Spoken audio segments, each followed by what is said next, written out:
Today's episode is brought to you by Ethan Chatagnier's Singer Distance, a debut that Matt Bell calls one of the rarest and best kinds of books, a truly thrilling story driven by big ideas and bold writing, whose gripping mysteries only deepen as the plot thickens.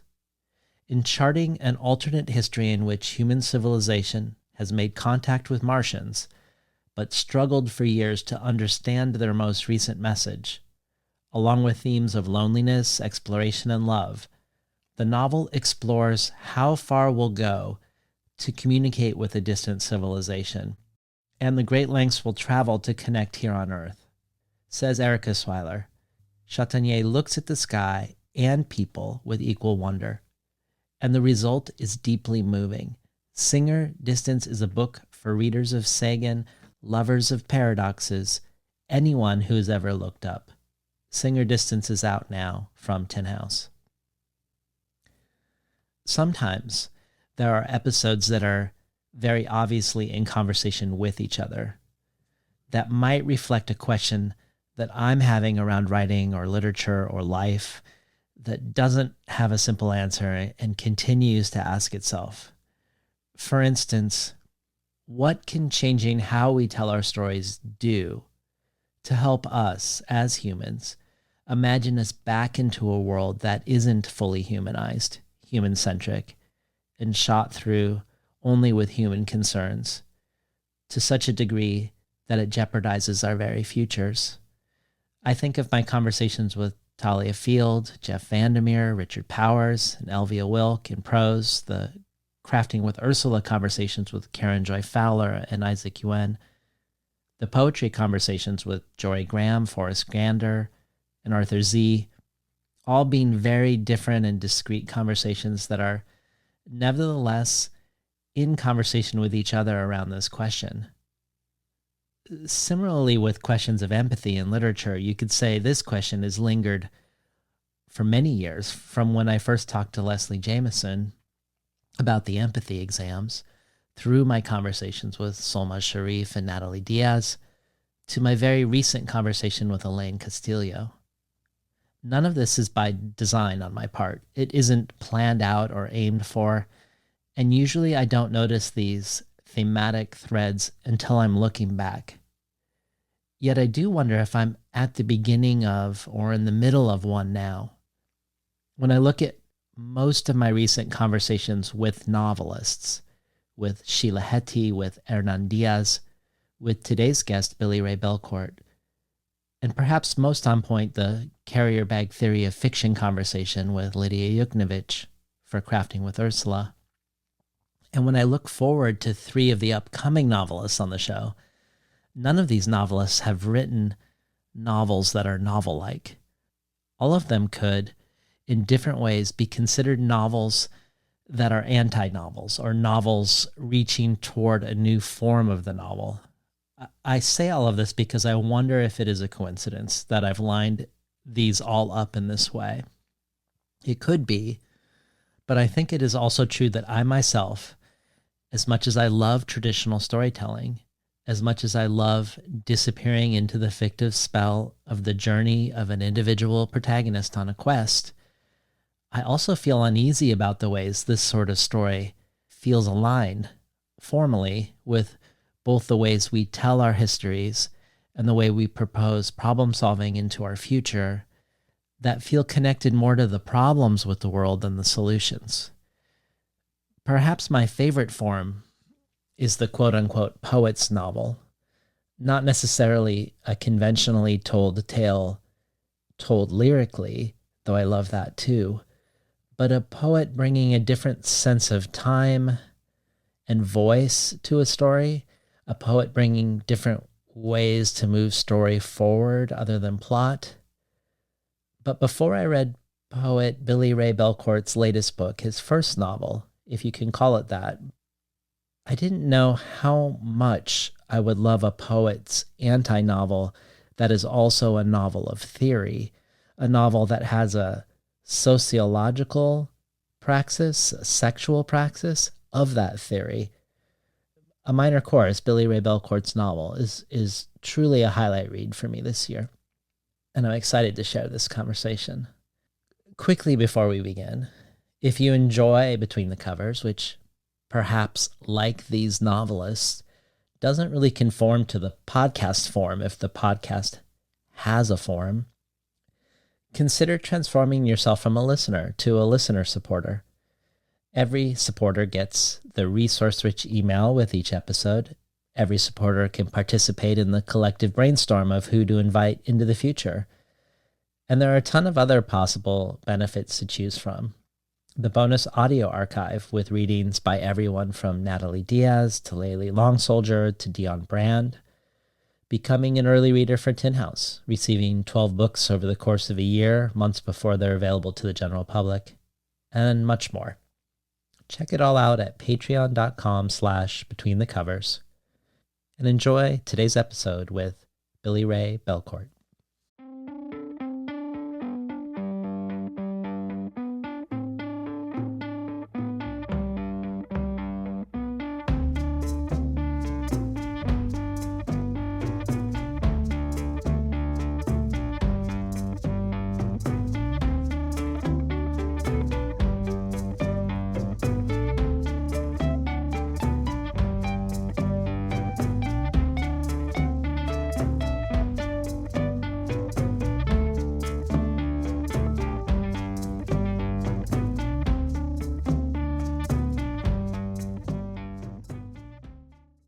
Good morning and welcome to Between the Covers. I'm David Naiman, your host.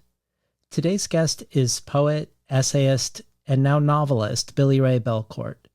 Belcourt is from the Driftpile Cree Nation in northern Alberta, received his undergraduate degree in comparative literature at the University of Alberta, and was named a Rhodes Scholar, the first First Nations Rhodes Scholar, pursuing a master's degree at Oxford University in Women's Studies, with a thesis that focused on Indigenous women in social resistance movements, titled Decolonial Site, Indigenous Feminist Protest in the World to Come.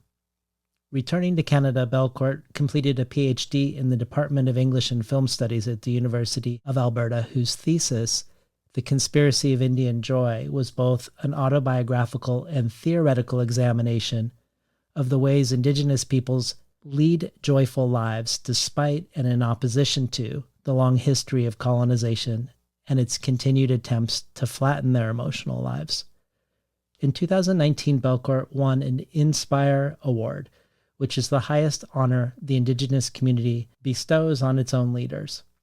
And in 2020, he joined the University of British Columbia's Creative Writing program as Associate Professor in Indigenous Creative Writing. Belcourt's 2017 debut book of poems, This Wound is a World, was a finalist for the 2018 Governor General's Literary Award for Poetry, was named by CBC Books as the best Canadian poetry collection of 2017, was also named the most significant book of poetry in English by an emerging Indigenous writer at the 2018 Indigenous Voices Awards, and was the winner of Canada's most prestigious poetry award, the Griffin Poetry Prize, making Belcourt the youngest recipient ever at the age of 23 years old. He followed up his debut with the best-selling poetry collection Indian Coping Mechanisms, Notes from the Field, a finalist for the 2020 Lambda Literary Award for Gay Poetry. Indian Coping Mechanisms was a Library Journal, CBC Books, and Writers' Trust of Canada Best Book of 2019, a collection that, according to Open Book, cements Belcourt as one of the most imaginative and creative writers in the country. Belcourt's third book, his debut nonfiction, A History of My Brief Body, was released as memoir in Canada and as an essay collection in the United States, but really sits between genres: philosophical, political, poetic, autobiographic, and scholarly. A History of My Brief Body was a #1 national bestseller, a finalist for the 2020 Governor General's Literary Award for Nonfiction, a finalist for the 2021 Lambda Literary Award for Gay Memoir, and received the Hubert Evans Prize for Nonfiction. Sheila Heti says of Belcourt's nonfiction debut, A History of My Brief Body puts the reader at the center of a deeply serious struggle with language, with sexuality, with race and colonial Canada, and with love and joy and a life in art. It is about the attempt to stand in a center one has created, all while feeling the impossibility of ever doing so, and also wondering if maybe one shouldn't. This is a passionate and vital autobiography about the intellect, the culture, and the flesh as it bears its assaults and preserves a true light. So it is with great pleasure to welcome Billy-Ray Belcourt to discuss his latest book, yet another shift in genre, Belcourt's debut novel, A Minor Chorus, which is already longlisted for the 2022 Giller Prize for Excellence in Canadian Fiction, whose previous winners have included Alice Munro, Michael Ondaatje, and Margaret Atwood.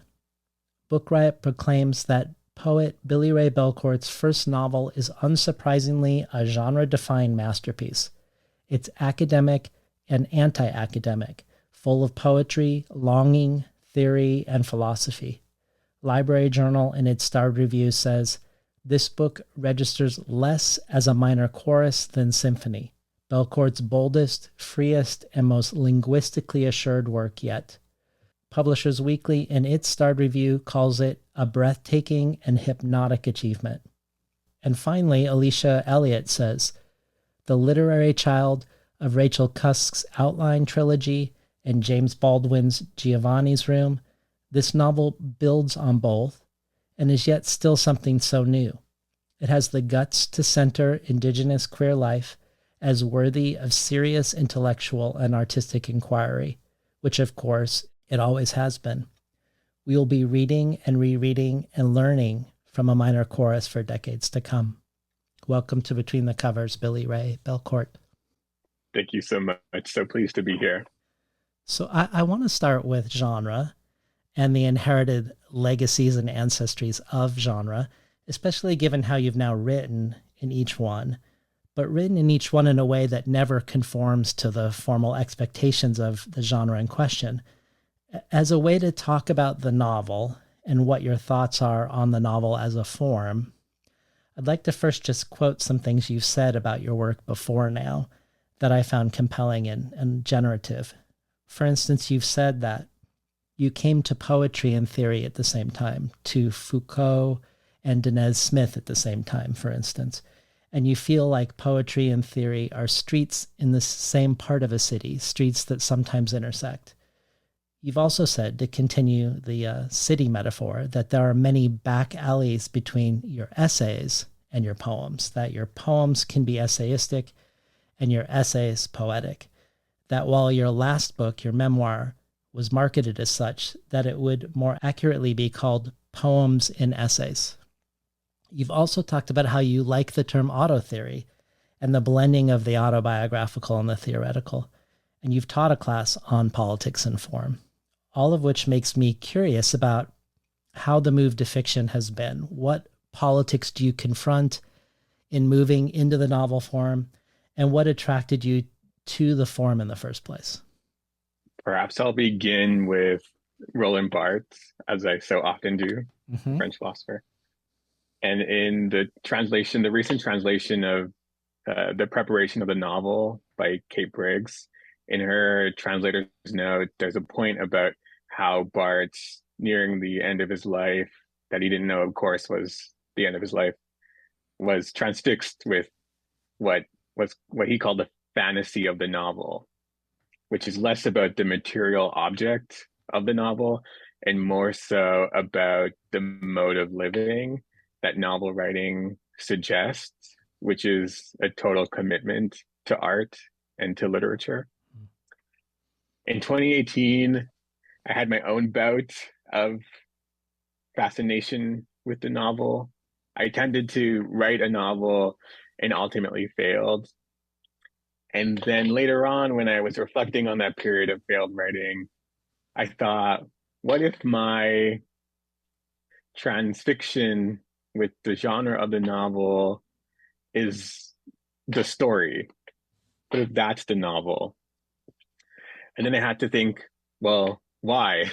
Why was I so determined to write a novel.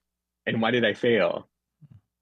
And then I thought, of course, of the history of the novel, at least the Western novel, as one that is bound up with the project of the individual. It has an individualizing function, which runs in contradistinction to the spirit of a lot of revolutionary struggle and social protest, and also, of course, decolonization. So I decided that if I was going to write a novel, it had to be a record of, in part, my failure to do so because of this literary history of the individual. Well, I love how your memoir already contains your failed attempts to write a novel, attempts to write an autobiographical novel. But I was really fascinated. I had stumbled across you mentioning Kate Briggs's translation note to Roland Barthes' final project, a book called The Preparation of the Novel. So I looked into, just curious, I looked into the preparation of the novel a little bit, which is 8 elliptical plans for a novel, for a new way of writing, and for a future book that he imagined called Vita Nova, New Life, that he never wrote. And I wondered if perhaps the preparation for a novel, the preparation for a means to begin a new writing practice, and even a new way of living implied by the title of the novel he imagined, and something he completed just before he died, this book, The Preparation of the Novel. Perhaps the preparation of the novel was the point, not the novel. He simulates the trial of novel writing and then documents the creative process along the way. And like you, he finds difficulty in transitioning from his familiar way of writing to this imagined new way of writing. And he then explores the conditions under which other writers have engaged in novel making before him.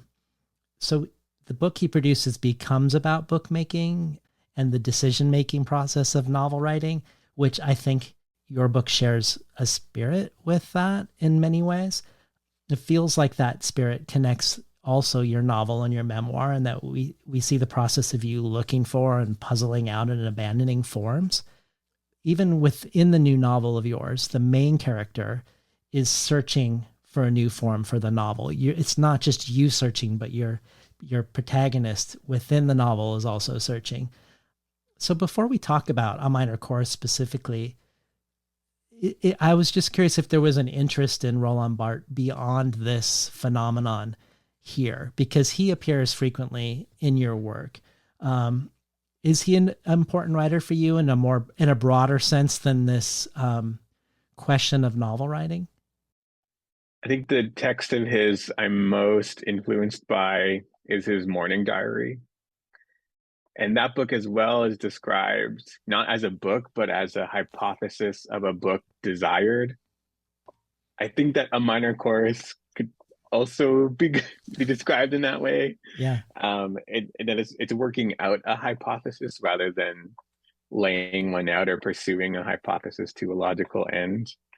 But what strikes me most about Morning Diary is that it represents a writing practice that is indivisible from grief. And I suppose I've transposed that spirit to the colonial context where grief as an indigenous person is ever present. One of the theses, I suppose, that runs throughout my work is the paradox of having to live in a world that one does not want or that one did not build for themselves. That's the indigenous condition. And of course, it is filled with grief. And so I take a kind of inspiration from Barthes' project in Morning Diary to write into the unwritability of grief. And I hope that that's what the work does as well in my case. Could we hear the opening section of the book called A Problem of Form? Mm-hmm. A problem of form. It was a late afternoon at the start of August when I went to the university to meet up with River. a dear friend and graduate student in the Department of Sociology who hailed from a reserve to the south, to make sense of the desire to remake my life. I wanted to leave academia. This thought, which wasn't so much intrusive as it was a response to an ongoing crisis of creativity, permeated my days. I was waiting in front of one of the oldest buildings on campus, a neoclassical hallmark of the humanities quad called Old Arts. The entrance was replete with tributes to the architecture of antiquity. On either side of the steps were pillars, and above each of those, another pair. Foliage sprawled across the facade, illuminating rather than obscuring the ornate brickwork. Because it was outside the normal academic year, there was no one else around me. The effect of all of this was that in my Cree body in the 21st century, I was a historical anomaly. On this day, I was fine with projecting my feelings of alienation onto what was so clearly a product of a longing for a heroic white past, however mythological. In fact, it felt rebellious to do so. It wasn't that I had been wronged by the university per se.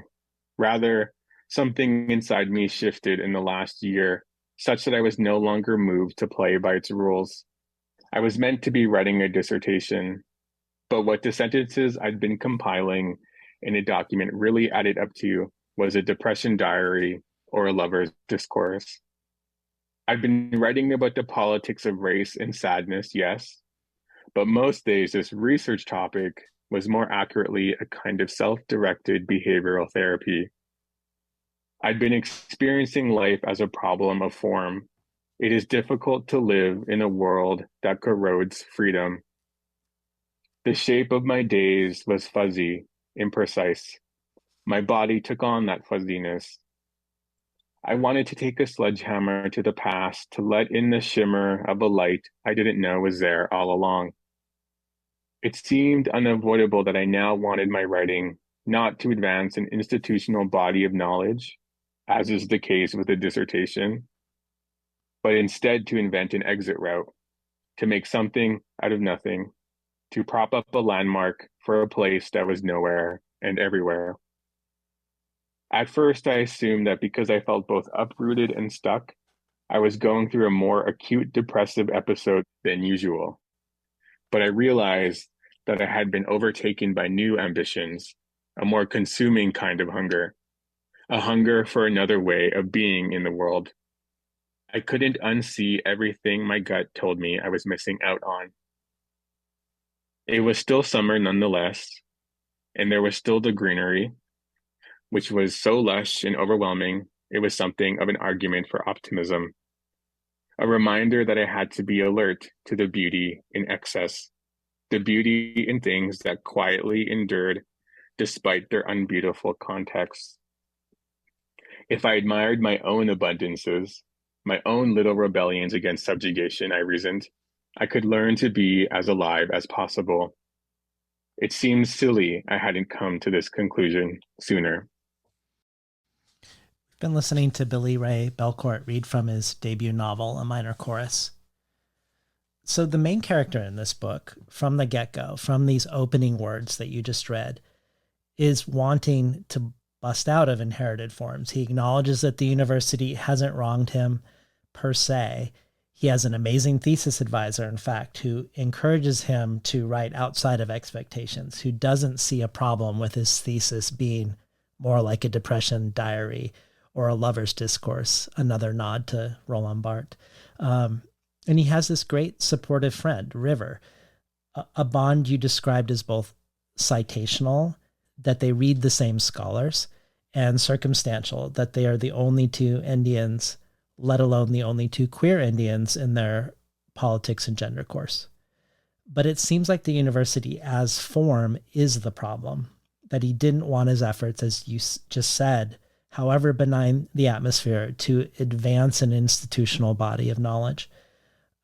Perhaps the most immediately apparent way your novel pushes against genre and form are its autofictional elements, the ways this character feels both uprooted and stuck in a way that feels similar to the ways you yourself have described your own time at Oxford, for instance. It feels like the character's life is at least meant to rhyme with your real life. And without being reductive and asking, is he you?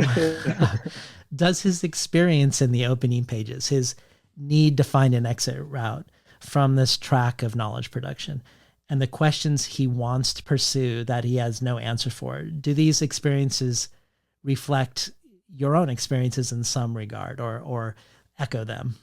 So I did complete my PhD, unlike the protagonist of the novel, but I did consider leaving at a number of points throughout the process. I think it was after coursework during my PhD where I realized that I was being conscripted into a particular vision of intellectual and institutional life in which diversity and equity didn't mean that I was freer, but rather that the institution looked better. So that's a problem of both concept and aesthetics. And it made me seriously grapple with the kind of future I wanted and whether the university, generally speaking, could bring about something like indigenous freedom. There's a remark also later in that chapter where the protagonist says that the university isn't interested in giving the land back, for example. So that means that it's ultimately not interested in indigenous struggles for land. So in the period after I failed to write a novel, it occurred to me that if I was going to write a novel, I should begin with my own emotional texture, partly because there are so few novels with protagonists that are queer and indigenous. And I thought if I had anything to say in the space of the novel, which is so vast, it had to be about a life like mine. So I inserted essentially invented lives and details into something resembling my life and my interests.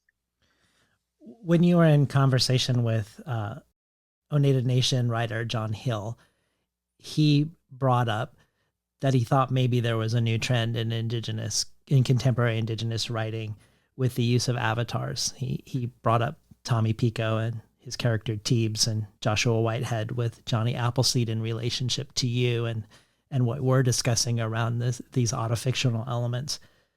I wondered if there was anything compelling there in him raising that to you. Do you see that form a particular usefulness to autofiction as being a particularly useful troubling a form or new form for indigenous writers, without obviously speaking for indigenous writers in a general sense?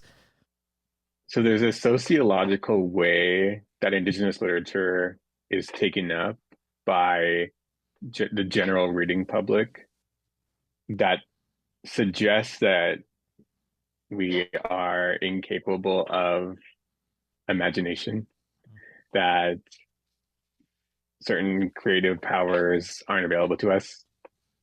And I think that autofiction surprisingly can be one way to subvert that reading habit, because the blurring of reality and fiction is the point. That's how meaning is produced. The ongoing question of whether the book reflects a lived life. I wanted, I think, the book to feel non-fictional, partly because the lives represented aren't out of the ordinary. Northern Alberta, where most of the book takes place, is so overdetermined by history. such that everyone lives a historical life, yet there's so little discourse or discussion about that. Hmm. And so I wanted to bring an almost journalistic or autoethnographic energy to the novel without, of course, reifying the anthropological interests in indigenous life. Yeah. That's a good segue for my next question, because in certain places in your books and also speaking out in the world, you talk about what you wouldn't want a novel to be. For instance, in your memoir, you say, the aesthetic function of the novel, to my mind at least, is to whisper, to hide critique, to grab a reader by the throat with an invisible hand. I want no part in this. My provocation will be barefaced. I won't trick anyone. Maybe what I want is to be violent in an epistemic sense. The blood will be not on my hands, but on my words. This is why I'm a poet before all else. And you've also talked about how the novel, as you've mentioned here today, is meant to be shaped around an individual subject and an individual consciousness in a way that forecloses the possibility of representing queer indigeneity or indigeneity at all. In a similar vein, in an Australian podcast, you talked about how novelists are known to say no to the world, that novelists spend a lot of time alone at their desks, shut away, which seems counter to some of your political beliefs of being out in and engaged with the world.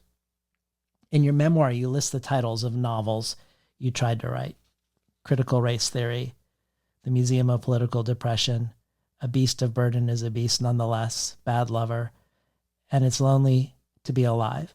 But the actual title of the novel you did write, A Minor Chorus, I think really captures what this character is reaching for that is fundamentally different than all the ways he sees novels being written. And I was hoping maybe, which you've sort of nodded to already just now, but if you could talk to us a little more about what our protagonist decides to do when he leaves the university and how this relates to his imaginings of a different type of book.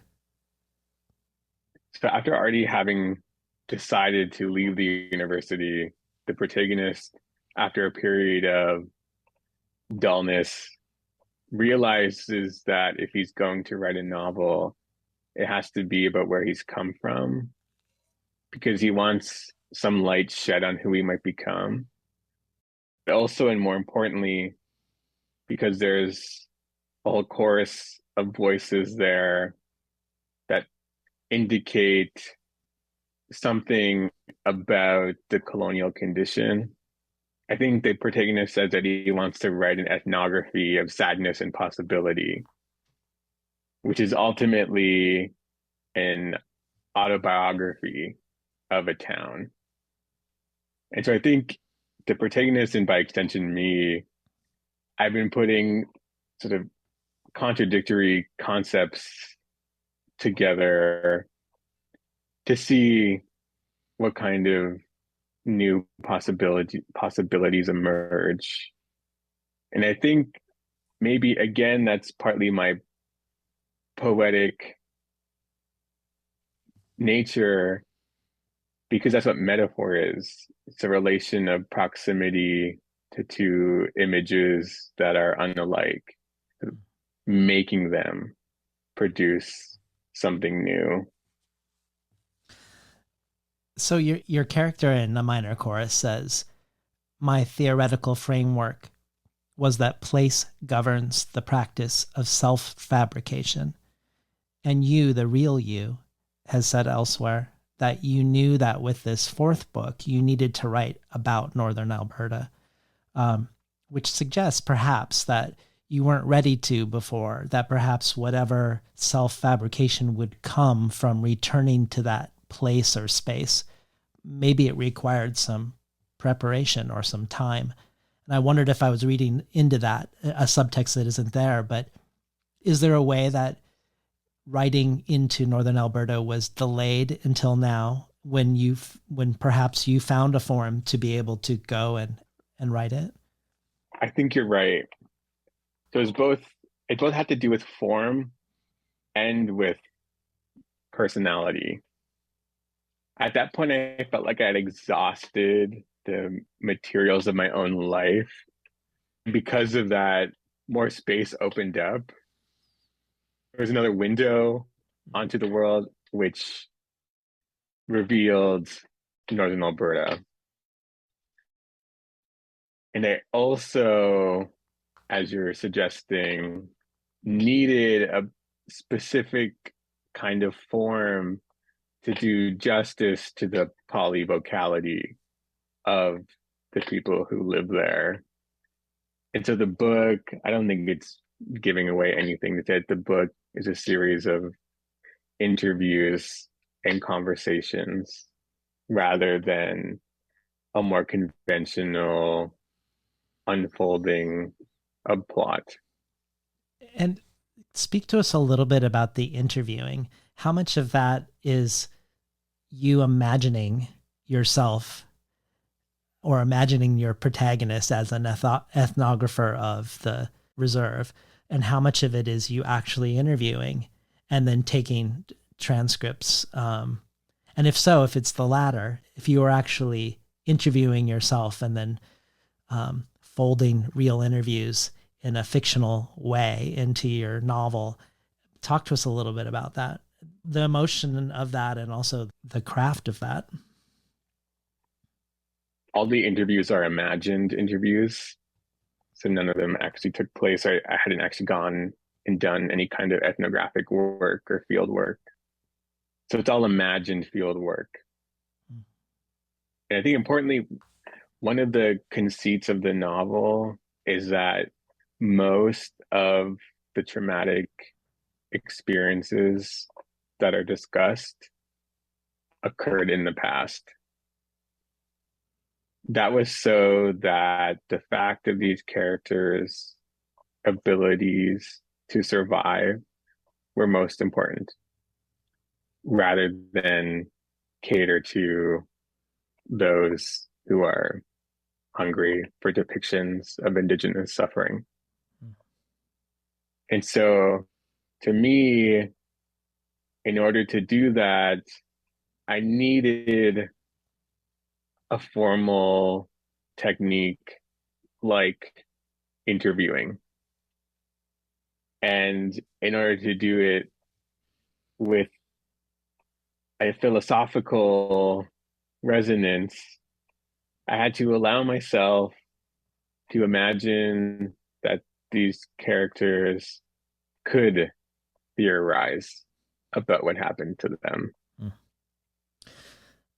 Well, let's spend another couple minutes with theory and theorizing before we talk about the body and embodiment, because in a way it is theory, this theoretical framework of place, and your theory of a new novel that brings our character's body back to his place of origin. But when you were in conversation with a fiction writer and creative writing teacher and chairman of the Federated Indians of Grayton Rancheria in California, Greg Saris, he asked you about your use of academic and scholarly language in your work in relation to how your work is received in your community, because he says he is often lovingly made fun of as the quote unquote cousin professor who uses white men's language. And here we're in a novel where someone who is leaving an academic world, but still steeped in a lot of the analysis and the language of it, is returning to a place of origin and encountering people who have varying degrees of relation to that language and that analysis. Do you see a something similar to Greg Saris for you as a writer? Or is that not at all your experience in writing these books about queer indigeneity that are erudite as well as moving and accessible at the same time?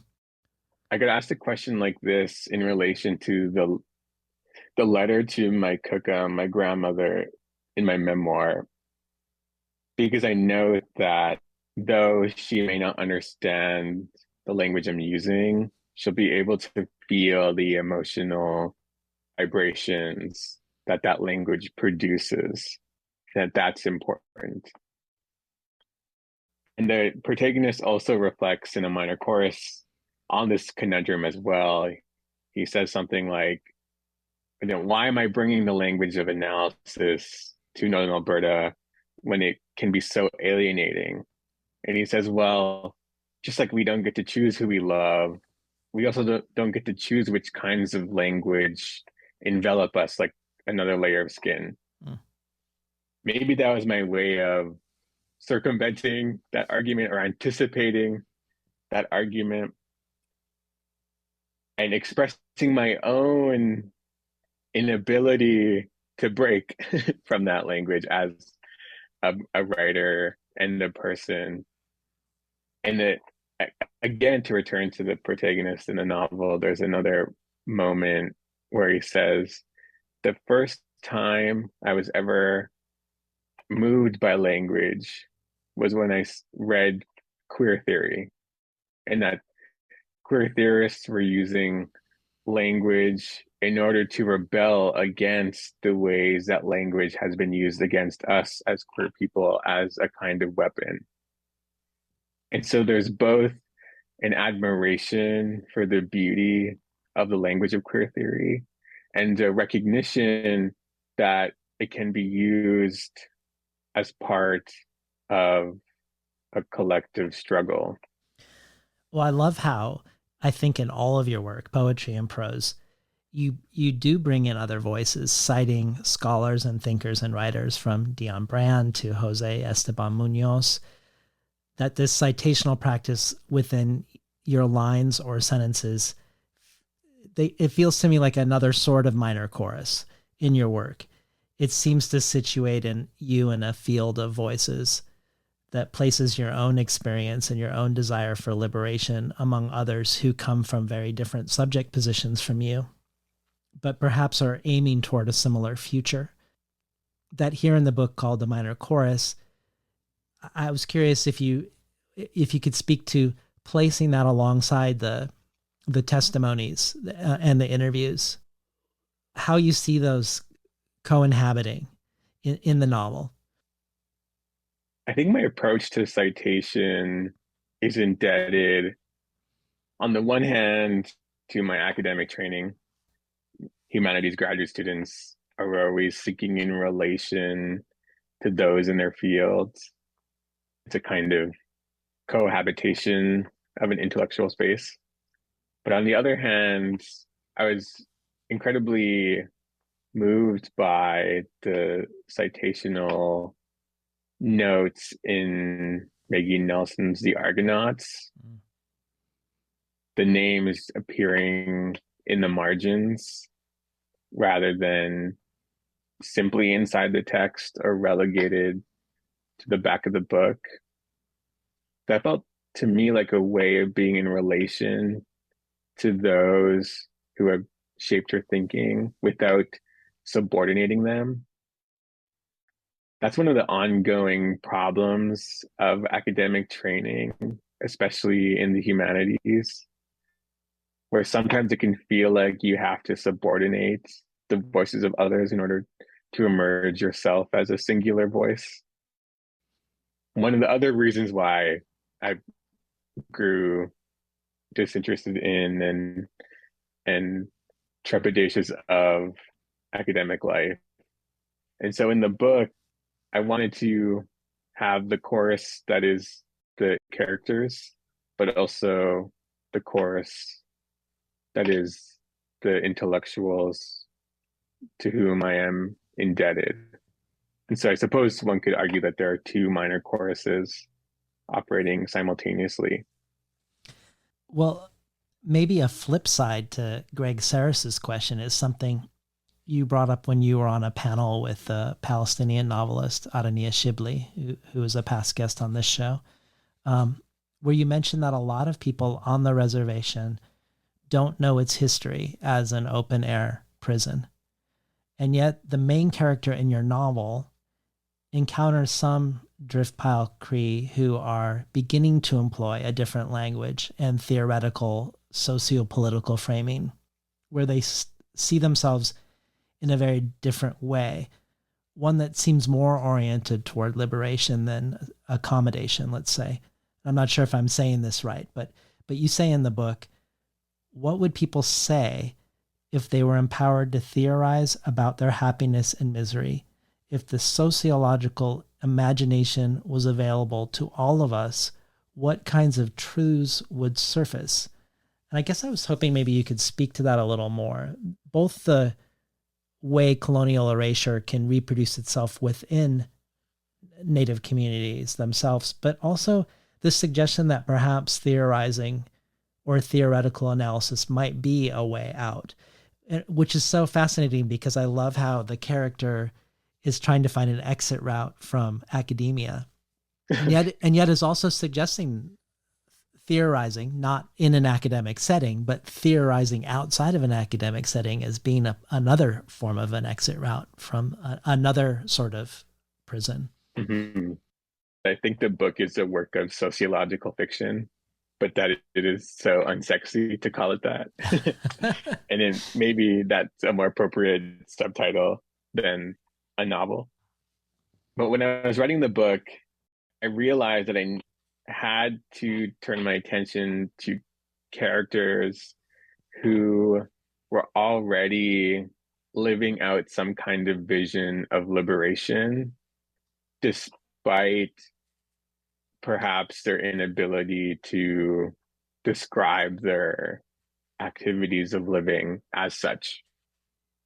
That was important to me because we don't have to go elsewhere. We don't have to leave the reserve to enact decolonial tenets or tactics. But the power of caring for one another emerges organically, and that's worthy of theoretical and literary consideration. The character of Lena, for example, is a mother who the character says is mothering with whatever materials are available to her, but nonetheless doing so in a way that attempts to make her children's joy infinite. And that is incredibly philosophically significant. You also make a nod to a reproduction of colonial modes of being within Native communities when talking about resource extraction and how the last jobs were in the oil fields. It's a topic that I also touched upon with Jake Skeets and Natalie Diaz when they were on the show also. In a minor chorus, you say, I believe there's a story here about how people are made to participate in the production of their own misery. Something that feels like it almost demands analysis to puzzle its way out. I just wondered if you had any thoughts in that regard, in the ways that the last jobs are just that. So that line was actually one of the first hypotheses that became the infrastructure for the book. A number of the characters remain in miserable conditions, partly because they can't see a way out, and also because they might not necessarily want a way out. And I was thinking in relation to something that Judith Butler argued, we remain attached to difficult objects and things and situations because the psychological investment is so intense that it seems counterintuitive or counterproductive to relinquish those attachments. And that seemed to me to be enough emotional material for a novel. And I think I lost your question. Oh, no, it's just a question about the quote that you're mentioning about participating in the production of your own misery, and also the only jobs being extractive jobs, jobs that I think would be the most emblematic of sort of colonial capitalist extractive behavior. So the way that, say, like the Navajo are so involved in coal, or oil pipelines or fracking in northern Canada and the Northwest Territories, which, I mean, there's an irony there that makes me think of the need for an analysis to maybe as a first step to another way when no Right. way is presenting itself. Hmm. Exactly. So yes, that the town in the novel is based on is described sometimes as the gateway to the oil sands in northeastern Alberta. It's a vast amount of territory, but it's all now so incredibly governed by an oil economy, such that people have to leave to go work in the oil sands in order to make a living. It's an incredibly emotional issue because people's qualities of living are at stake. Anecdotally, a lot of people that I know from the area end up voting conservative or conservatively because resource extraction and the Conservative Party have become synonymous. People have to, especially indigenous people, have to vote against themselves essentially because the opportunities for living a good life have become so winnowed. And I do think that the ability to cultivate a critical consciousness is bound up in this because that ability is not democratically distributed. It's unevenly distributed such that people can induce the conditions for their own misery within an overall structure of colonialism where that becomes possible. Well, I picked out another really brief section I was hoping you'd read. Mm-hmm. Growing up, Mary and her siblings and cousins weren't afraid of imaginary monsters. Everywhere lurked the more realistic threat of white men whom they feared would snatch them away from their families and put them in one of the residential schools along the lake, or worse. She and my cookum were lucky, Mary explained, because they stayed home to help raise the babies. Their brothers, however, weren't. Their generation was distrustful of everyone who stared at them as if the purpose of sight were to elicit disgust. They felt as if they were being stalked and ignored at the same time.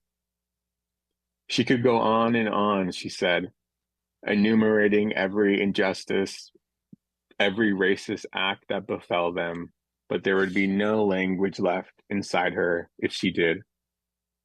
And what good would that do to her? It was any old weekday, and we were in the middle of a genocide. No one, however, lived differently because of this, not even us, the captive and killable. Or was it that we'd never stopped running? That we couldn't distinguish between being alive and living furtively anymore? Sometimes I think there should be no art, no literature under these conditions, that the street should be our blank page, revolution our magnum opus, love our oeuvre. Been listening to Billy-Ray Belcourt read from his novel A Minor Chorus. So I want to move from theory to the body, to embodiment, to eros, sex, love, and how it relates to self and selfhood. Even when your protagonist calls his relationship to his friend River citational because they share interests in the same scholars, even there's a certain charge to that intimacy, I think, that isn't entirely academic or scholarly, but suggests something more embodied and tender. And in your last book, your memoir, you say that Judith Butler suggests that both language and style of behavior are citational, that they echo from a history of use. And from there, you conclude that joy, then, is a politics of citation, which I love.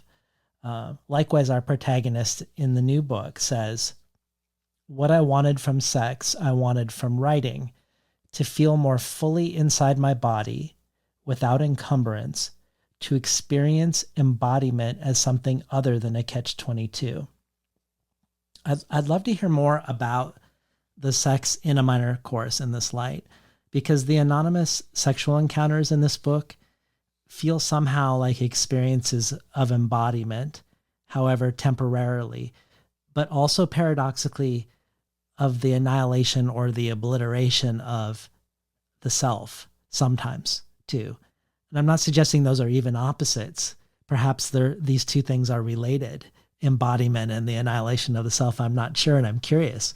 But talk to us about the sex in this book in relationship to embodiment, and then in relationship to how embodiment is potentially a catch-22.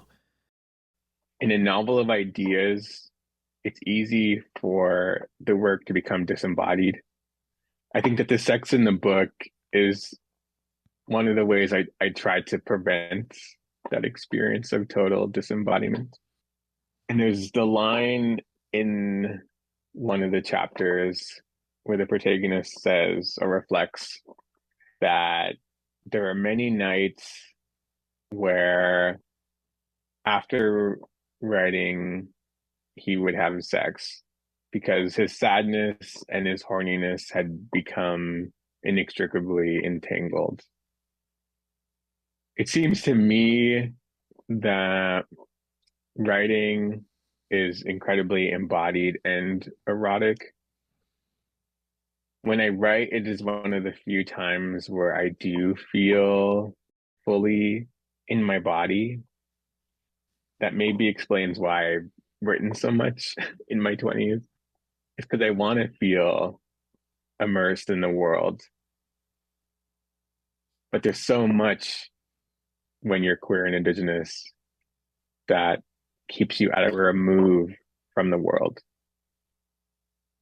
Finding both sex and writing as correctives to that experience of alienation has been both good and bad.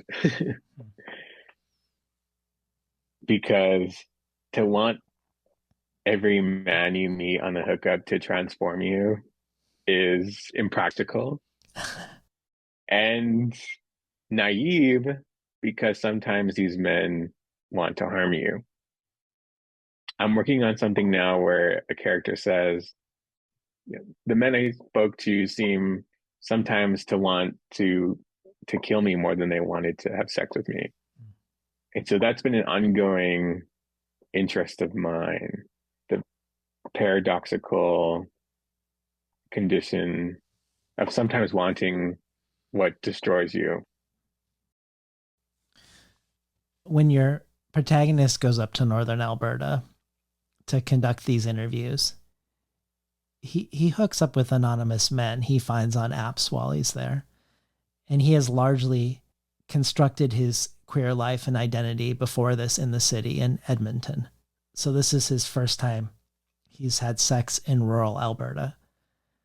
And I wonder if this is one way you and the character diverge. Not what I just said, but diverge insofar as I'm not sure he sees these sexual encounters as part of the book he is writing, or at least not in the same way that you do in the book that you are writing, where a good portion of your book, A Minor Chorus, is really dedicated to these encounters, often in scene, and where sometimes after sex, there is some post-sex talk where the unknown man, in a way, offers his own testimony, or at least our protagonist meditates on what he says in a way that makes it feel this way. For instance, when he hooks up with a 40-year-old white guy named Graham, who himself is in a heterosexual marriage, the protagonist says to us, anonymous sex is tantalizing partly insofar as it allows for suspension of individuality that makes it possible to be a non-person given over to animalistic urge. Perhaps this sort of metaphysical ambivalence was always the precondition for Graham's sense of self. But he also describes Graham's life as split in two: the time he spends with his wife and the time with men, which our protagonist describes as a time of self-making. So here again we have self-making and suspension of individuality happening simultaneously. Mm-hmm. Not that Graham's queer life involves the same questions as an indigenous queer life, but there is some overlap. And to me, it feels like whether or not your main character sees these encounters as part of the book, you most definitely do. And I think these people's lives sit alongside the interviews and the scholarly citations. They're almost like interviews themselves, sometimes only physically revealing, nonverbal interviews, but sometimes really emotional and verbal. And I guess I wondered if this is a third. I know we've mentioned two minor choruses, the people you're indebted to and your protagonist are indebted to as academics or thinkers or writers, the people who are being interviewed intentionally, and then the people who somewhat accidentally end up in his life from these sexual encounters, but then offer their stories with him. As this part of the novel, is this another chorus of the novel making in a Mm-hmm. sense? I like that observation, probably because I think that during these sexual encounters, the protagonist becomes an object of analysis, both to the other person, but also to himself. The sexual encounters are one of the few places where the critical lens is directed at himself. I remember in early iterations of the novel wanting actually to subjugate the narrator. I didn't want the details of his life to be central to the novel's plot and ideas. But then again, it felt incredibly disembodied and as though I was hiding something or the character was hiding something. Mm. And then I started writing these sex scenes that opened up this other dimension in the novel that I think link his pursuit of knowledge, his commitment to art, and his deep need of indications that another world is possible.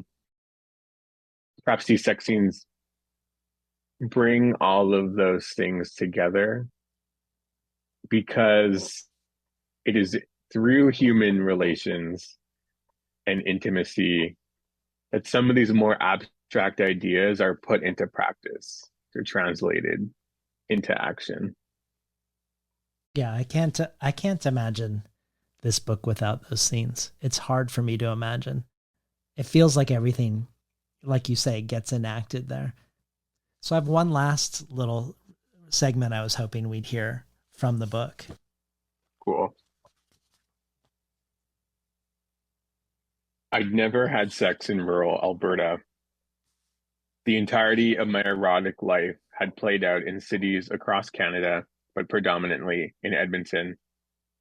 Anonymous sex and one night stands, which characterized the vast majority of my sexual experiences, rid the lust object of biographical depth. So I also couldn't confidently say I'd been with someone who had similarly been a self loathing homo in a small town, though perhaps that was more likely than not, Edmonton being something of a gay refuge in the prairies. Like others, when I moved to the city, I needed the dirt shoveled out of me with human hands. I had to learn, however, that a man at work could be mistaken for so much when in actuality he meant very little. It meant he was counting down the hours and minutes and seconds until he was unobligated. A bed, wasn't always an extension of the future. Two nameless men rattling around in the dark sometimes just made each other dimmer and dimmer. I didn't question myself, didn't think twice before I knocked on a door in a part of the city I'd never been to. I was a regular accident, entranced by my capacity to be disfigured by a hope that, once fired, would produce a kickback. What I made was derivative, but it shimmered nonetheless. I faced each new man with the same unwavering belief that he would wrench me from my past and save me from a life of rotten solitude. It never occurred to me that this could take place in northern Alberta. Was rural sex different than urban sex, if such things could be said to exist? Maybe love really does mean the submission of power, Carl Phillips wrote in Reconnaissance. To what powers would I have to submit? When it was all over, would I want to burn the bed? Or would the memory be an infinite summer? We've been listening to Billy-Ray Belcourt read from his debut novel, A Minor Chorus. So, staying with this question of finding an embodiment that is not a catch-22, I'm thinking about the way you've written and talked about the body in different ways. For instance, your TED Talk called Gallstones and the Colonial Politics of the Future, where you look at how gallstones have a politic. Gallstones, as a condition, indigenous North Americans have the highest rate of. And the lines from Indian Coping Mechanism: another sticky dawn. The res opens its eyes. The past hiccups. Dogs holler back. In a bed, someone who is loved is found dead from cancer or heart disease or mercury poisoning, which are history by other names. Thinking of these bodily conditions as history by other names, I wanted to ask you about having a body. You say in a blog post from years ago now entitled, the blog post entitled, If I Have a Body, Let It Be a Book of Sad Poems. You say in that post that indigeneity troubles the idea of quote unquote having a body. And somehow when I read this, I connect it to when you were on the panel with Adania Shibley, where you said, I'm serious about my indeterminacy. The lake is my ancestor, even if it outlasts me. But rescue me from this question and talk to us about having a body and how it is troubled by indigeneity in your mind, if it is. To me, it seems that colonialism works by removing an indigenous person's sense of autonomy over themselves, over their body. Some of the most acute forms of violence that occur in settler colonial states are biological. They're bodily.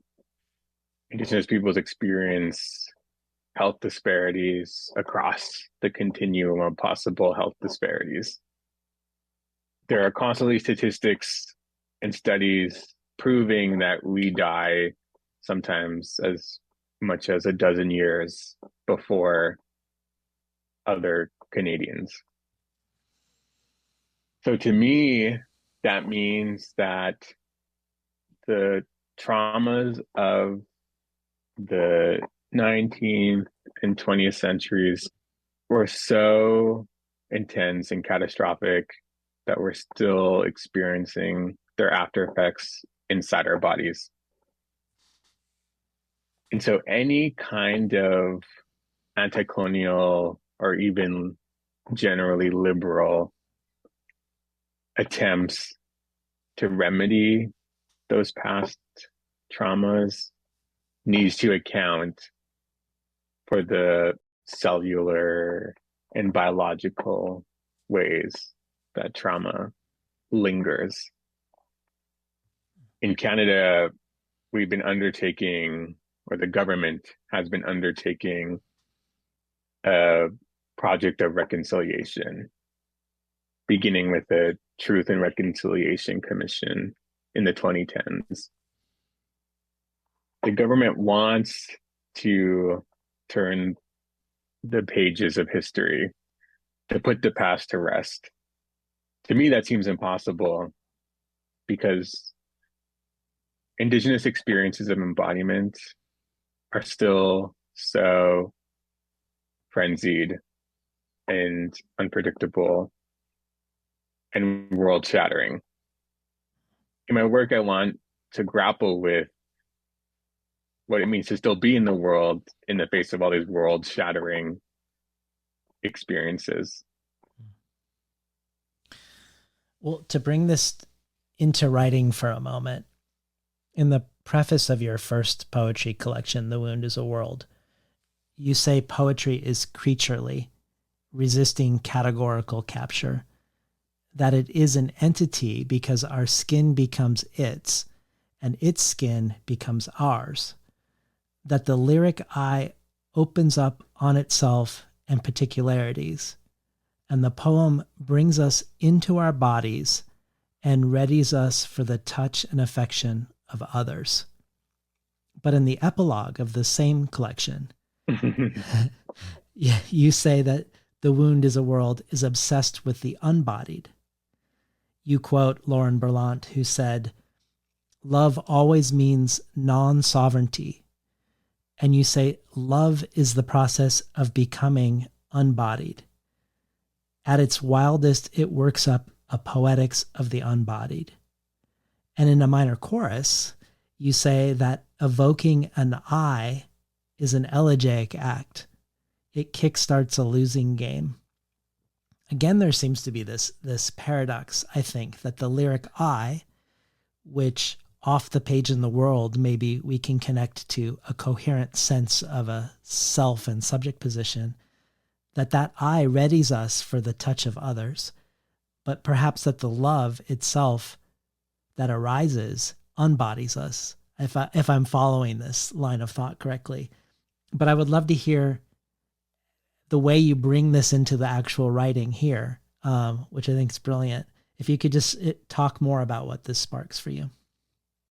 I want to continue with your thinking and suggest that if love ruins us or embodies us, poetry is one of the ways that we survive that experience of unbodied ing. And that there's some connection between love and poetry that is reparative. I think of the poet Richard Seikin, who I quote in the book and in my previous book, where he says, "The enormity of my desire disgusts me." I think that poets are interested in enormous desires, like love. Poetry is also an enormous desire in and of itself. One of my most enormous desires is a desire for another world. I'm not disgusted by it, though. Well, let's stay with language in relationship to these questions. In your memoir, you talk a lot about the trauma of being overdescribed, something I think we see in the novel in the sexual encounters where the protagonist's indigeneity can sometimes be something that the lover might either fetishize or something that is used to diminish or harm the protagonist. You say in A History of My Brief Body, living as we do in the charred remnants of a time during which the voices of Indians were siphoned out of the theaters of culture and into the wastelands of law and order, you, a white and settler you, are beholden to a project of lessening the trauma of description. You say that each of your books, each poem, each story works against the trauma of description, against the poverty of simplicity. And this is anti-colonial insofar as the colonial position is against opacity. I was hoping you could talk a little more about the trauma of description in relationship to embodiment, or perhaps in relationship to becoming unbodied. But even more so, how the trauma of description informs the choices you make as a writer on the page. There's a long history in Canada, at the very least, probably also in the US, of considering indigenous literature as simplistic and as being devoid of craft and technique. This has the effect of transforming indigenous literature into anthropological spectacles, where our work somehow becomes about the solidification of white subjectivity. That white people read our books in order to experience the difference between whiteness and indigeneity. That's incredibly problematic. And since my second book, in the wake of some of the reception to my debut, my poetry collection, I wanted to write difficult books in order to refuse the tyranny of over description, and also to offer up a portrait of indigenous life that can't be co-opted into that anthropological frame, that explodes that anthropological frame. Part of how I do that, I think, is through my attention to sex and embodiment. At the very least, bringing into focus my complexity, my characters' complexity, because so much has been said about us by those outside our communities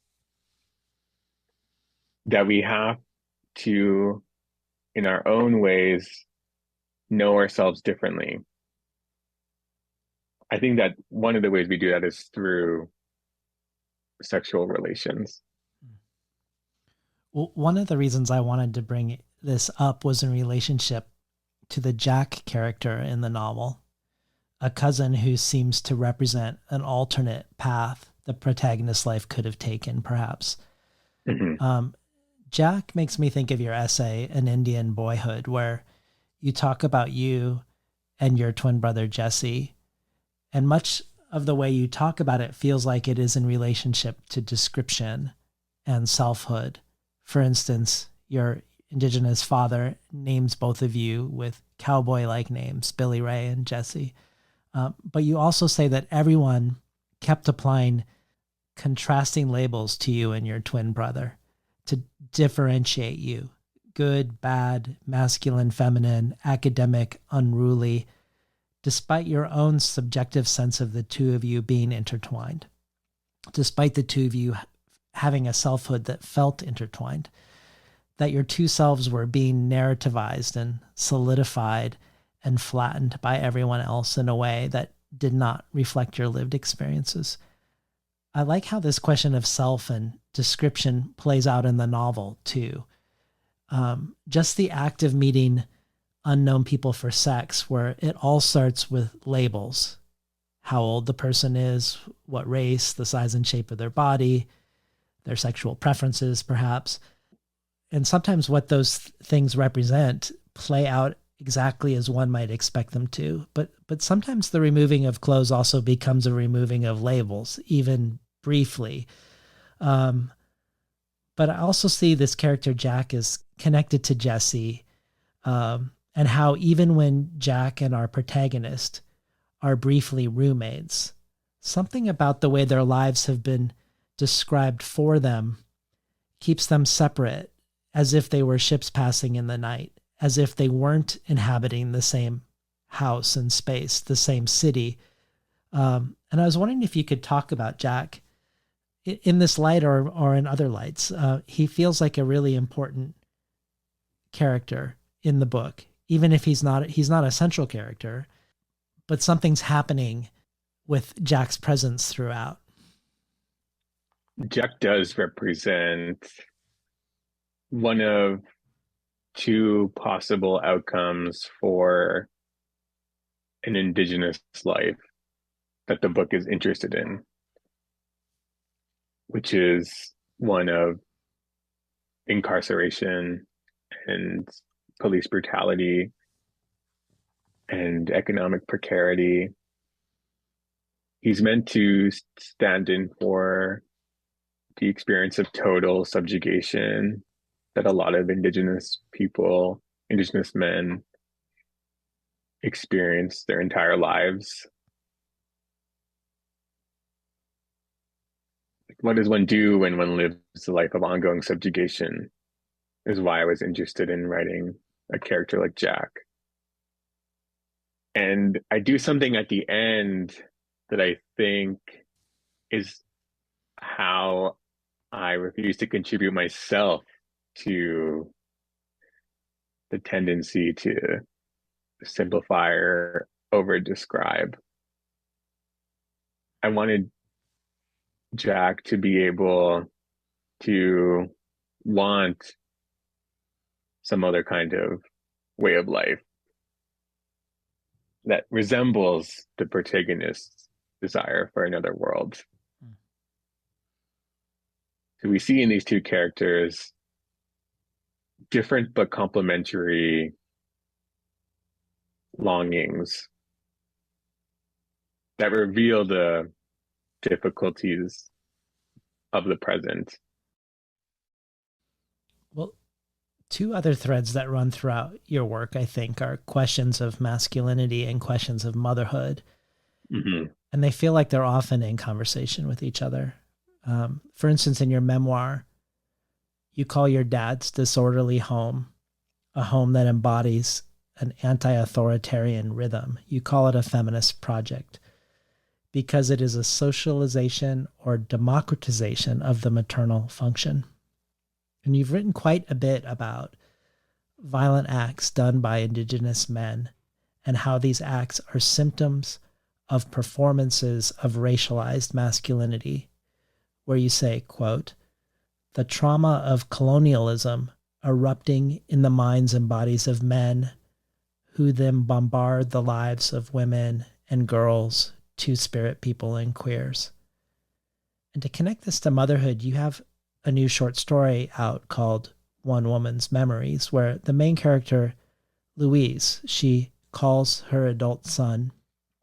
And when she says to him, "I want to talk to you about my past," where she ultimately shares her long ago desire for another woman prior to meeting her son's father. When she says, "I want to talk to you about my past," the narration continues with these words. It is a foreign sentence. Neither of them has heard anyone utter it before. It occurs to Paul that he knows very little about his mother's past. What he knows is limited to images, brief anecdotes, old family jokes. He feels a pang of shame about this state of unknowing. If a mother is a shape of unknowing, then perhaps a son is a bit of dying light. It is never that simple, of course. I'm listening, Mom. You have my undivided attention. And I bring this up because it made me think of the lines in your latest book. To write out of North Alberta, I had to do so in a feminist mode, to insist on a form of gender that wasn't a natural disaster. But also the line, everywhere Indian men are in a struggle against gender, because this line comes in the same place in the book where the protagonist's grandfather won't talk about his experiences as a child in the residential school. He won't talk about his past the way Louise in your new short story surprises her son and talks to him. And I wonder if somehow this silence might be something that not only might perpetuate certain forms of gender, forms that might be natural disasters, but also perhaps might connect back to not knowing the history of the reservations as prisons.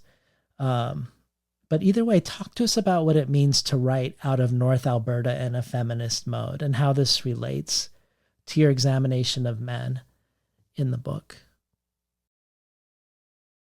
Has me thinking that maybe the silence about the past is a masculinized silence, and that Indigenous women have become the historians of our collective lives, which can be a burden and which can let Indigenous men off the hook, and questions of responsibility become blurrier in that framework.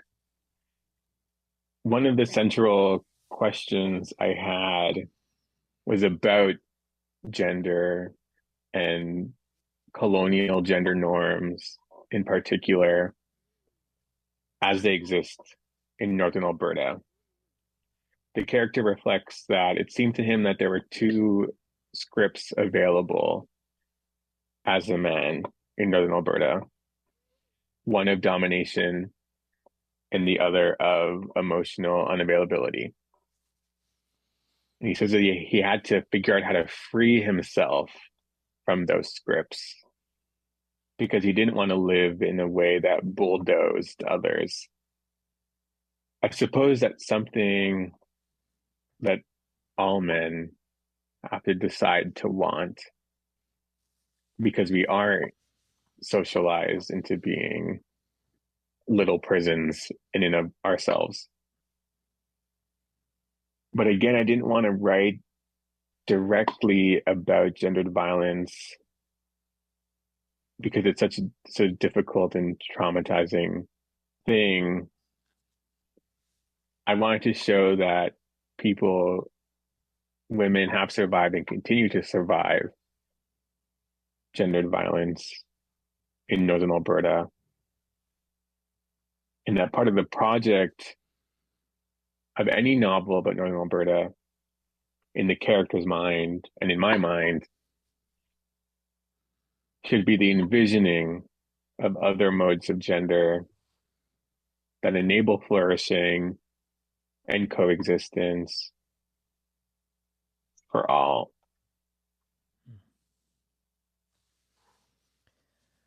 So this whole enterprise for the protagonist of leaving school, going to Northern Alberta to write a novel that has a form outside the lineage of inherited novel forms, one that involves encounters and engagements with members of his community on the reserve and his own past. The whole enterprise feels like it is one of risk, that he's choosing, or he's putting himself outside of the form of the university, outside the form of the novel. He's returning perhaps with hesitation and a lot of questions and not a lot of answers. But it all also orbits, I think, often silently around a greater sense of risk, which is the figure of his mother, a charged figure because he wasn't raised by her, but by his grandmother. And he had a longstanding anger about his mother's inability to mother. For a long time, he couldn't wholeheartedly trust her. And because he didn't know how to ask her how they could begin to heal, he can't bring himself to interview her for the book. He mentions the anger and the distrust in the past tense, which makes me wonder when he says that later he felt that motherlessness had also to do with history, if that suggests he found a way through by seeing his mother's history and his people's history as a framing, and here again, a theorizing perhaps, that freed him somewhat from only collapsing into his own individual pain. Some of the things you write include mother, the unarticulated, the misarticulated, silence, indifference, small talk, not deep talk. And a mother is a library seconds before the tornado strikes. But ultimately, you say, this severance from a traditional notion of motherhood opened up to me a closeness with a queerer notion of motherhood, a more egalitarian distribution of the labor of caretaking, less a gendered burden, and more so a collective undertaking that is reciprocal. I guess I wanted to use this as a portal to ask you about mothering. Sometimes the sex scenes post-sex, the quiet moments afterwards, felt like mothering to me as a reader. And I also wondered if you saw the gesture of the book itself in this light, a minor chorus as an act of a more egalitarian distribution of the labor of caretaking, or of storytelling for that matter. So the figure of the mother in the novel is a complicated one, and she says almost nothing in a book where all the characters say so much. I wanted to be honest to the experience of a lot of indigenous people who aren't raised by their parents, in that the lack of a story about that experience shapes our lives. The character realizes that his motherlessness allowed him to see these other modes of mothering that aren't biologically determined. And I think it's a kind of political undertaking that he's interested in. Because maybe decolonization is about how we mother one another differently. I think decolonization is about how we care for one another in ways that don't require immediate proximity. So, how we fight on behalf of our communities rather than simply fighting on behalf of our own flourishing. Well, a place that I wanted to end with you was with Utopia, which you've brought up about a future world or a world to come already in our conversation. And it's a topic that's more obviously present in the memoir than the novel, but I would love to hear you speak to it and into it. In your poetry debut, you say sadness and death seem to stain indigeneity as if co-constitutive, and that you wanted to free sadness from apoliticized cages of pathology and the private, to see bad affect as a ground instead for transformation, to see the potential of sadness.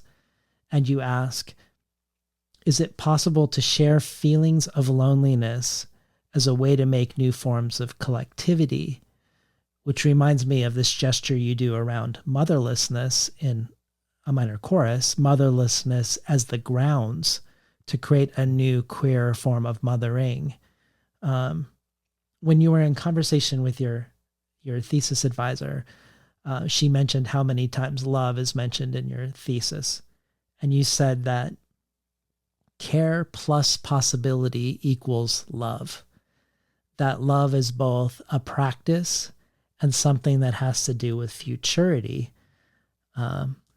You call your memoir, History to My Brief Body, an ode to your grandmother and to the world to come. And you dedicate that book to those for whom utopia is a rallying call.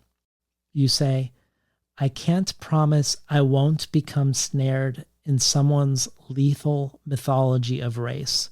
What I can do is love as though it will rupture the singularity of Canadian cruelty, irrespective of whether this is a sociological possibility.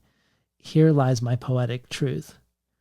And in the new book, you say, I wanted my future novel to be like a valley of its making, to not be seen as someone trespassing onto already stolen land. I was hoping you could speak about utopia and futurity for you.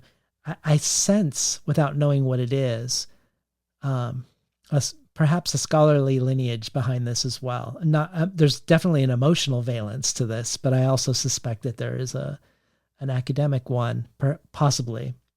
But I would love to hear about utopia and this idea of the future world. I'm always thinking about Jose Esteban Munoz, but especially his thinking around utopia. So in his book, Cruising Utopia, he argued that queerness wasn't yet here. It is an ideality that we pursue, but queers in the present live in ways that suggest that utopia is possible, that there are already kernels of utopia in the present, and that should be cause for celebration and protest and world building. I think my poem, The Terrible Beauty of the Reserve, which is a response of sorts to Saidiya Hartman's essay, The Terrible Beauty of the Slum, most overtly reveals my thinking around indigenous utopia. And in that poem, I say something like about my own reserve. The Trans Canada Highway cuts through it, and so people drive through the reserve all the time, non-indigenous people, but they don't look at us. They don't look at the people on the reserve. They don't see our quiet joy, our everyday joy. Instead, they see depravity and other signs of race. And I say that that produces a kind of anonymity that is about freedom. We have the freedom of anonymity. And so we can live differently. I think that everywhere indigenous people are enacting a future against the colonial present. And as I said earlier about most of the characters in the novel having already survived trauma, the novel is less overtly, but nonetheless still interested in the minor, subtle, and sometimes unperceivable ways that indigenous people elide or escape subordination and insist on their right to be free. Well, thinking about futurity and the way you're writing in all three genres has resisted subordinating yourself to any of the three. With your novel already hardly out in the world and already longlisted for the Giller Prize and already a national bestseller in Canada, do you have a sense of your next future book? What it might reach for, or what you will attempt to rupture in grappling with a new form? I'm working on some stories, so I did turn to another form, but maybe surprisingly, and I hope not too disappointingly, I've attempted to be less formally disruptive. Mm. I thought I would try to commune with and reason with the form of the short story. Yeah. Well, I love the new short story that just came out. Thank you. Well, thank you for being on the show today, Billy-Ray. Yeah, it was such a pleasure, such thoughtful questions, and I'll be thinking about them for a while. We've been talking today to Billy-Ray Belcourt about his debut novel, A Minor Chorus. You've been listening to Between the Covers. I'm David Naiman, your host.